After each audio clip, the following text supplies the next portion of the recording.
Getting an avoidant back is tricky. If you push too hard, they'll ghost you forever. But if you do nothing, they'll drift away. Now, most people panic and try to force a connection, and that is exactly why they fail. You need to understand that avoidants are wired differently. They don't want to be chased. They want to feel safe. And the only way to make an avoidant feel safe enough to come back is by using silence. But you've got to do it correctly, because there's a moment, usually somewhere around days 17 to 24, when even the most avoidant ex starts to crack. And I'll explain why in just a minute.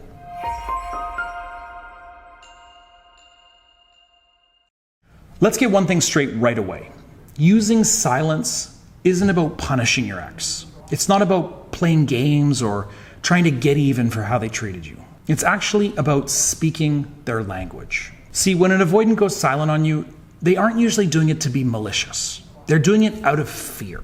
They feel suffocated by intimacy, and their instinct is to escape so they can feel safe again. They aren't thinking about how much their silence hurts you. They're just trying to breathe. But your silence is going to be different. You aren't going to use it to escape. You're going to use it consciously. You're going to use it as a strategic tool to trigger their curiosity and make them wonder why you aren't chasing them anymore. So, big picture, silence affects avoidance in ways that actually draw them towards you rather than repelling them. And this next part is important because it's the moment most people accidentally kill their chances without even realizing it. Remember, avoidants are used to being chased. This is how they've always operated. They show some interest, and then, because closeness is so difficult for them, they pull away and you pursue. Now, yes, being chased does feel validating for the avoidant. Of course it does. But it also makes them second guess your value as a romantic partner. They know they're doing the bare minimum, and you're still coming after them. Now, to them, that signals low self-esteem. Subconsciously, they start assuming that you must not have other options. And that assumption slowly erodes their attraction. Now, don't feel bad about this, because in reality, this is just another way that avoidants justify pulling away. They're not responding to your actual value. They're responding to their own fear, which we'll get into a little bit more in a moment. But here's what matters. This chase and withdraw pattern is what avoidants expect in every relationship. So the second that you break that pattern, you trigger their curiosity. And they start thinking, why aren't they acting the way I expect? And, if they aren't chasing, well, maybe they have options. Maybe they're more valuable than I thought. And this alone is enough to draw most avoidants back to you, because you're showing them something that they almost never see. Someone who can actually walk away. But here's the part most people never realize about avoidance. Deep down, avoidants know that they push people away. They feel guilty, even ashamed, and they worry that something is wrong with them, that they're broken or doomed to ruin every relationship that they care about. And that guilt begins to eat at them. Eventually, it pushes them back towards you because they want to prove to you and to themselves that they can make someone happy and that they aren't destined to ruin every connection they form. But this whole process falls apart the moment that you reach out to them. Because when you chase them, they tell themselves, well, I must not be that bad if they're still this interested. Maybe I am a good partner. And while that's a nice feeling for your avoidant ex, it works directly against your goal. So really, silence becomes the only way forward. Silence forces them to ask themselves hard questions, the exact questions that lead them right back to you. But only if you deploy that silence in the most optimal way. So now we need to talk about how to use silence on your avoidant ex, because most people do get this wrong and then they wonder why nothing's changing. So I'm going to walk you through this step by step so you really have zero excuses and zero confusion. And trust me, once you understand what's really happening under the surface, no contact becomes a lot less scary and a lot more powerful. Communicating with an avoidant creates something really close to an addiction. You never know what version of them you're going to get. Cold and dismissive, a dry one-word answer, a strangely affectionate moment, or maybe just total silence.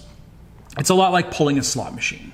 And because those good moments are so rare, those tiny hits of affection feel incredibly valuable. Valuable enough that you keep chasing them even while getting almost nothing in return. And this is why no contact is going to feel impossible at first. But here's the part that surprises most people. Once you rip off that Band-Aid, the relief is enormous because you finally step out of the cycle that was training you to accept breadcrumbs. And that's when you start to see the truth that you couldn't see before, which is every time you chased your avoidant ex, you were actually chasing them away. So here's how to make no contact work. First, you need to decide, not think about it, not see how you feel tomorrow, but actually make the decision to break contact for a specific period of time. Now, for most avoidants, I recommend 25 to 30 days. Long enough to reset the dynamic, but short enough that you don't lose momentum. And you need to make this decision feel real. So, write it down, tell a friend, set a reminder in your phone, whatever keeps you accountable so you don't break no contact on, day 7 at 1:30 a.m. because you suddenly, need closure. Once you've committed, you start immediately. Not after the weekend, not after their birthday, not after one last conversation. Really, the sooner you start, the sooner the psychological shift begins. Now, in some cases, yes, you will need to tie up loose ends. You need to pick up belongings, settle money, sort shared bills, whatever. So handle those things right away so your silence can start cleanly. But notice what I didn't include on that list. Telling your ex what you're doing, explaining why you're, asking for closure, or announcing that you're taking space. Don't do any of those things because the entire power of no contact comes from uncertainty. When you tell them your plan, you remove the mystery that avoidants respond to most strongly. So instead, you simply just go silent. Stop reaching out. Stop texting. Stop checking their stories. Stop replying to their late night messages, their Snapchats, their breadcrumb attempts, whatever. Now, yes, I understand this is terrifying at first. Right now, your brain is wired to treat every message from them like oxygen. And leaving them on red feels like jumping out of a plane without a parachute. But let's be honest, you've dated an avoidant. A single message doesn't mean they're sticking around. It means you'll get your hopes up and then they'll disappear all over again. So you need a different approach, one that breaks the entire pattern instead of just feeding it. Now, what happens when no contact ends? Well, ideally, your avoidant ex will break the silence themselves. And this happens a lot more often than you'd think because curiosity, fear, and that guilt start building pressure. But sometimes they don't reach out. And that is okay. Because if needed, you can make the first move once the silence has done its work. But another crucial part that a lot of people get wrong, even after you reconnect, you're not done with silence. You're not ignoring them anymore, but you are slowing everything down. Avoidants get overwhelmed very quickly, especially right after reconnection. And if you rush in with warmth and enthusiasm, you're just going to trigger the same flight response that you were trying to undo. So hold back. Let them lead. Match their energy. Don't exceed it. Keep flirting light and infrequent. Give more space than really feels natural. And make them earn your attention. And you're going to be surprised at how quickly avoidants rise to the challenge once they sense they don't have automatic access to you anymore. Now, if you want to know exactly how to handle that early reconnection phase and how to avoid triggering the same patterns all over again, I've got a full video on that topic, and you can find a link in the description and in the pop-up here on screen. And if your situation is more complicated or you want a personal plan tailored to your ex's personality and attachment style, then I really recommend some one-on-one coaching. You can sign up right now at breakupbrad.com/coaching.